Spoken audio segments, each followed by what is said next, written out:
Walhamdulillah.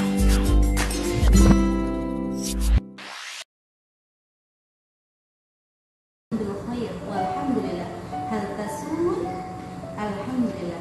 Anak-anakku sekalian, bertemu kembali dengan Ustazah Dian. Hari ini Ustazah akan bercerita tentang kisah Nabi. Mau tahu tentang kisah Nabi siapa? Hari ini Ustazah akan bercerita tentang kisah Nabi Nuh yang membuat bahtera kapal raksasa.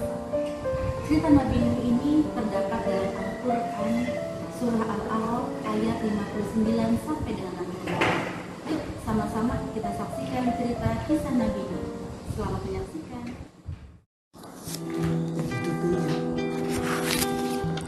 Nabi Nuh merupakan keturunan ke-9 dari Nabi Adam alaihissalam.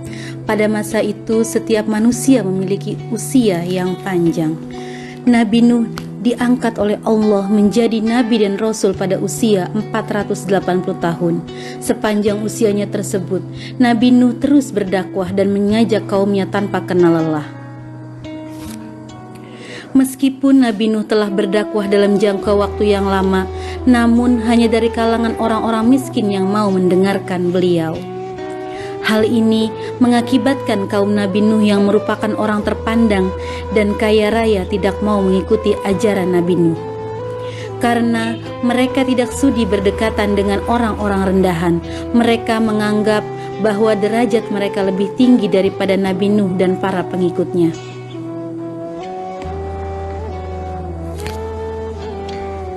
Bagi kaum yang durhaka itu, Nabi Nuh merupakan manusia biasa yang tidak mempunyai kelebihan apapun.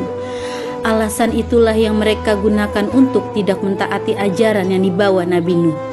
Para pemimpin kaum yang kafir itu kemudian berkata bahwa mereka akan mengikuti ajaran Nabi Nuh jika pengikutnya yang terdiri dari orang-orang miskin itu diusir terlebih dahulu. Tentu saja Nabi Nuh menolak permintaan mereka.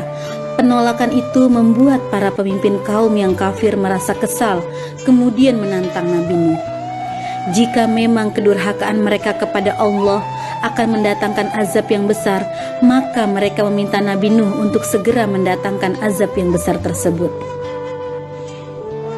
Begitulah sikap kaum Nabi Nuh yang sombong dan angkuh. Mereka menentang Nabi Nuh dan mereka juga menentang murka Allah. Mereka kemudian bergegas meninggalkan Nabi Nuh.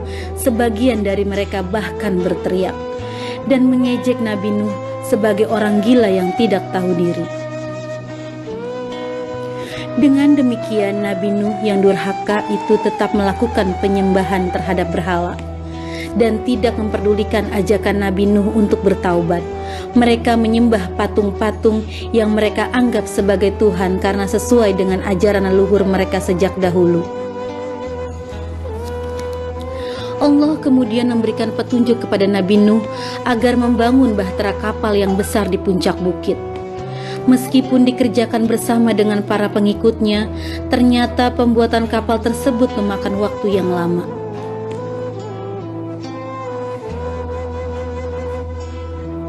Nabi Nuh harus diuji kesabarannya menghadapi kaumnya yang memandang Nabi Nuh itu sebagai orang gila. Mereka mengejek Nabi Nuh sebagai orang bodoh karena tidak membuat kapal di laut melainkan membuatnya di atas bukit. Salah satu dari mereka lalu berkata, "Lihatlah apa yang dilakukan Nabi Nuh, dia dan para pengikut bodohnya membuat kapal di atas bukit." Nabi Nuh dan para pengikutnya tetap tegar dan terus bekerja menyelesaikan bahtera kapalnya. Tidak hanya orang-orang sekitarnya, bahkan anggota keluarga Nabi Nuh sendiri ikut meremehkan ajakannya untuk membantu membuat kapal.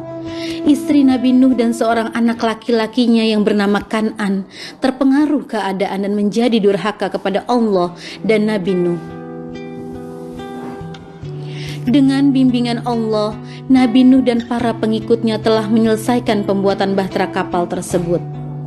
Allah kemudian memerintahkan Nabi Nuh untuk bersiap-siap karena bumi telah diperintahkan untuk memancarkan air dari dalam perutnya. Dan langit pun mulai lebat. Nabi Nuh kemudian mengisi bahtera kapalnya dengan para binatang dan burung-burung terlebih dahulu. Berbagai macam jenis hewan mendatangi bahtera kapal Nabi Nuh secara berpasangan jantan dan betina. Tiada seekor jenis hewan pun yang terlewat karena Nabi Nuh menunggu para hewan masuk dengan sabar. Bahtera yang besar itu ternyata dapat menampung segala hewan yang telah masuk ke dalamnya. Dalam sekejap banjir bandang melanda seluruh bumi yang mengakibatkan seluruh daratan mulai menghilang. Nabi Nuh yang berada di atas kapal terus berdoa kepada Allah untuk diberi keselamatan. Tak lama kemudian beliau melihat putranya Kan'an yang berenang menyelamatkan diri. Nabi Nuh merasa tidak tega dan berusaha menyelamatkan putranya itu.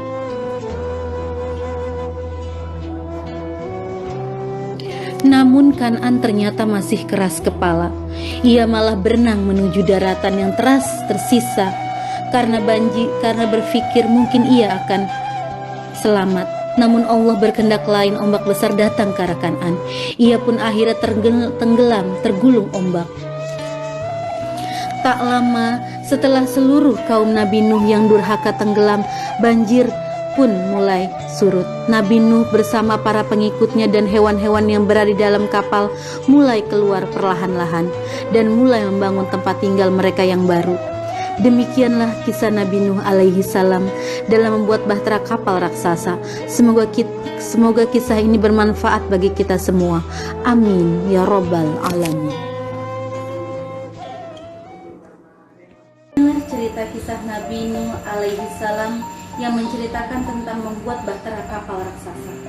Jadi dari hikmah dari cerita tersebut adalah yang pertama adalah bahwa kita sebagai manusia harus patuh kepada Allah Subhanahu wa taala. Yang kedua adalah bahwa kita tidak boleh membedakan derajat manusia. Yang ketiga adalah kita harus bersikap sabar dan juga tidak boleh sombong. Demikianlah cerita kisah Nabi Nuh alaihi salam. Semoga bermanfaat. Wassalamualaikum warahmatullahi wabarakatuh.